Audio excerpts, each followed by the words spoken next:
Welcome friends, एक बार फिर से हाजिर हूँ आपकी खिदमत में एक नई वीडियो के साथ। दोस्तों, इस वीडियो में हम जानेंगे मिट्टी की जांच के लिए। आप अगर खेती करते हैं तो आपको भी अपने खेत की मिट्टी की जांच जरूर करा लेनी चाहिए। मिट्टी की जांच कराने से दोस्तों हमें अपने खेत में फसल बोने के लिए जो भी अपने पोषक तत्वों की आवश्यकता होती है उनका अच्छे से पता चल जाता है, जिससे हम अपनी मिट्टी की जांच कराकर अपने खेत को उन पोषक तत्वों को दे सकते हैं। इससे हमारी फसल की अच्छी पैदावार होगी। तो चलिए दोस्तों, वीडियो को शुरू करते हैं। जो किसान मित्र मेरे चैनल पर नए हैं वो चैनल को सब्सक्राइब करें और वीडियो को अपने किसान मित्रों के साथ शेयर करें।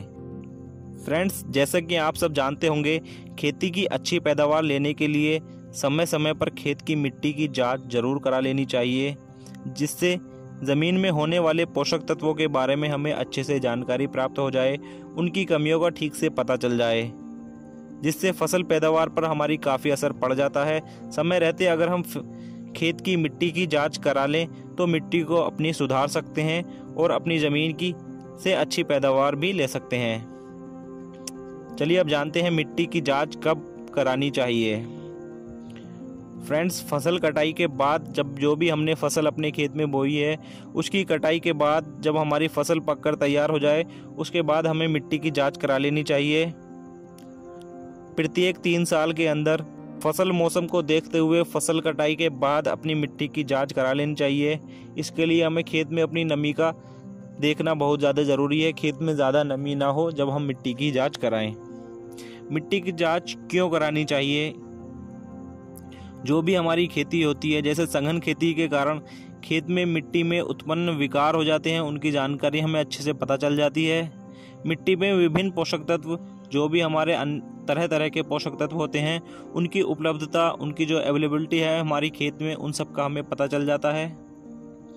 जो हमारी बोई जाने वाली फसल है उसके लिए किन किन पोषक तत्वों की आवश्यकता है उसका हमें पता चल जाता है। बैलेंस फर्टिलाइजर, संतुलित उर्वरक, उनके मैनेजमेंट का भी हमें अच्छे से ज्ञान हो जाता है। अब बात करते हैं मिट्टी की जांच हम कैसे करें। तो दोस्तों, 1 एकड़ क्षेत्र के लिए हमें 8 से 10 स्थानों पर वी आकार के 6 इंच के गहरे गड्ढे बना लेने हैं। एक खेत के सभी स्थानों से मिट्टी को हमें उन गड्ढों से अच्छे से इकट्ठा कर लेना है, जिसको इकट्ठा करके हम आपस में उसको सबको मिला देना है और वो हमारा एक संयुक्त नमूना बन जाता है। नमूने की मिट्टी में हमें जो भी कंकड़ है, घास है या कोई खरपतवार है, उनको अच्छे से छांटकर अलग निकाल देना है और उस नमूने की मिट्टी को कुछ देर तक धूप में सुखा लेना है और उसको मिलाते मिलाते हमें कई भागों में उसको करके सूखे हुए नमूने को हमें कपड़े की थैली में भरकर उस पर किसान का नाम, पता, खेत की खसरा संख्या, किसान का मोबाइल नंबर, किसान का आधार कार्ड नंबर और उगाई जाने वाली फसल, साथ ही हमने जो फसल खेत से काटी है उन सब का पूरा विवरण हमें अपने नमूने के ऊपर लगा देना है। उसके बाद हमें ये प्रयोगशाला में भेज देना है। आपके नज़दीक में किसान विज्ञान केंद्र के नाम से कृषि वैज्ञानिक वहाँ पर बैठते हैं। ये गवर्नमेंट ने किसान विज्ञान केंद्र हर ज़िले में खोल रखे हैं। आप वहाँ पर जाकर इसकी जांच करा सकते हैं, या फिर अगर आप मृदा परीक्षण किट घर पर लाकर भी इसकी जांच कर सकते हैं। दोस्तों, अब हम जानेंगे पौधों के लिए हमारे जो पोषक तत्व होते हैं। ज़्यादातर पौधे हमारे जड़ों से, जब हम खेत को सिंचाई करते हैं तो सिंचाई से बहुत सारे ज़मीन से पोषक तत्व ले लेते हैं, वायु से कार्बन डाइऑक्साइड ग्रहण कर लेते हैं और सूर्य से प्रकाश संश्लेषण हैं मुख्य पोषक तत्व, मेजर न्यूट्रेंट। इनमें दोस्तों आप सब जानते होंगे, अधिकतर किसान मित्र इन्हीं को हमारी फसलों में डालते हैं। ये होते हैं NPK, नाइट्रोजन, फास्फोरस और पोटास। तो इनके बारे में तो आप सब जानते ही होंगे। इसके बाद हमारे दोस्तों होते हैं गौण पोषक तत्व। इनमें दोस्तों कैल्शियम, मैग्नीशियम और गंधक आता है।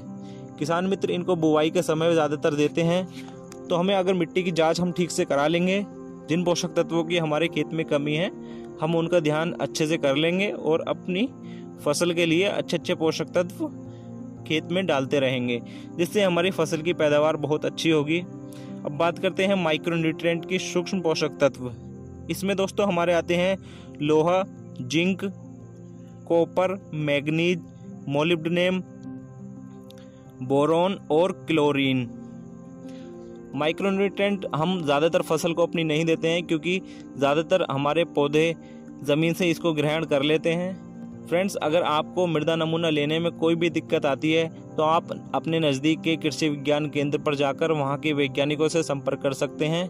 वो आपको इसके बहुत आसान से तरीके भी बता सकते हैं और वो आकर आपकी खेत के नमूना भी लेने में आपकी मदद कर सकते हैं। आपको उसी प्रयोगशाला में जाके अपने खेत का नमूना देकर अपनी मिट्टी की जांच करा लेनी है, या फिर आपके नज़दीक में सॉइल टेस्टिंग लैब जहां भी हो, गवर्नमेंट ने हर ज़िले में अवेलेबल कर दिए हैं, आप वहां पर चेक करा सकते हैं, या फिर परीक्षण किट लाकर आप घर पर खुद भी चेक कर सकते हैं। फ्रेंड्स, उम्मीद करता हूँ वीडियो पसंद आई है। अगर आपको वीडियो पसंद आई है तो आप वीडियो को लाइक कर सकते हैं, अपने सभी किसान मित्रों के साथ शेयर कर सकते हैं। मैं मिलूँगा आपको इसी तरह की किसी एक और वीडियो में, तब तक के लिए धन्यवाद।